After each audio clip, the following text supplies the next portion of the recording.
and so forth. Senator Moody. Yeah. Thank you, Chairman Cassidy.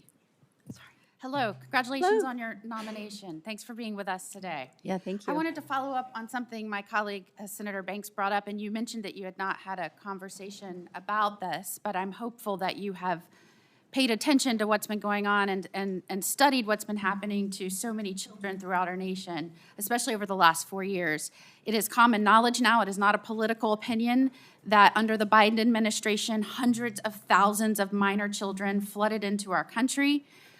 Many were forced into labor trafficking, working many hours a day, even undercutting American wages, but to the detriment of many of these children. Some were injured, some died. It was heartbreaking. As a mother of a child that is around the same age that some of these children were forced into this labor, I find it appalling that more people were not speaking out about this, and certainly unacceptable that we had an administration that was not talking about this every single day when these horrors were taking place in our own country.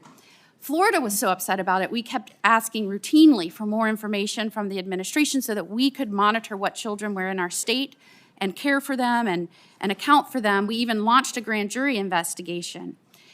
I just wanted to quote for you what that grand jury found. And again, this is community members, not politically driven. The Biden administration forced migration, sale, and abuse of foreign children. This process exposed children to horrifying health conditions, constant criminal threat, labor and sex trafficking, robbery, rape, and other experiences not done justice by mere words. And the challenging part here is, as we've uncovered more and more instances of this, it appeared that the Department of Labor was not engaging and expecting the same type of transparency that many of the states were, even though the Department of Labor had the responsibility and authority to enforce some of this stuff. And when we tried to get Biden administration representatives to come and testify and give us information and provide documents, we were repeatedly obstructed from doing that.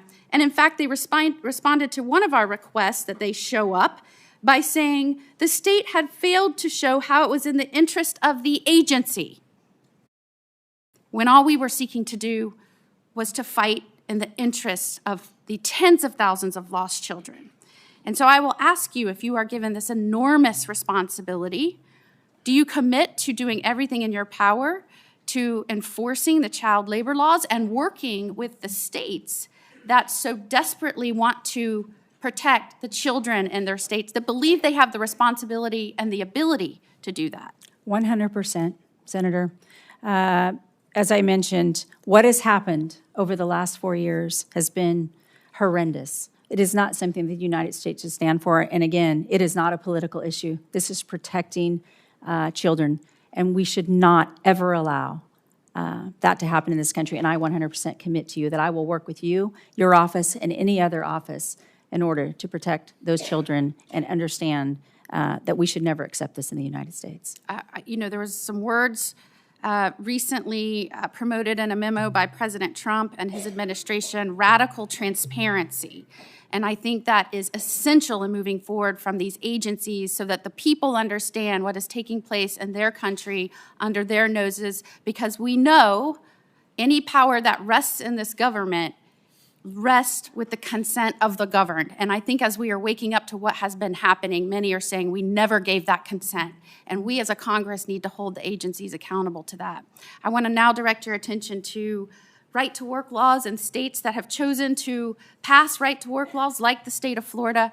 We passed legislation to ensure that, for example, dues could not be forced out of people's paychecks. That was very important within our state. And when the Department of Labor saw that under the last administration, they sought to threat to withhold funding from the state of Florida when we promoted our own policies to ensure reasonable collective bargaining and right-to-work laws. We brought suit. I fought that in court. That is still pending. It is on appeal right now. Do I have your word that you will look at that, dig in on that, determine if those threats were indeed justified, and if not, work with the state of Florida to resolve that? Yes, while it is in litigation, I can't comment on the actual litigation. I do look forward, if confirmed, to working with your office and taking a hard look at that and respecting what the state of Florida is doing with their right to work laws. And put simply, do you respect the ability of the states to enact policy in the benefit of our own states? Yes.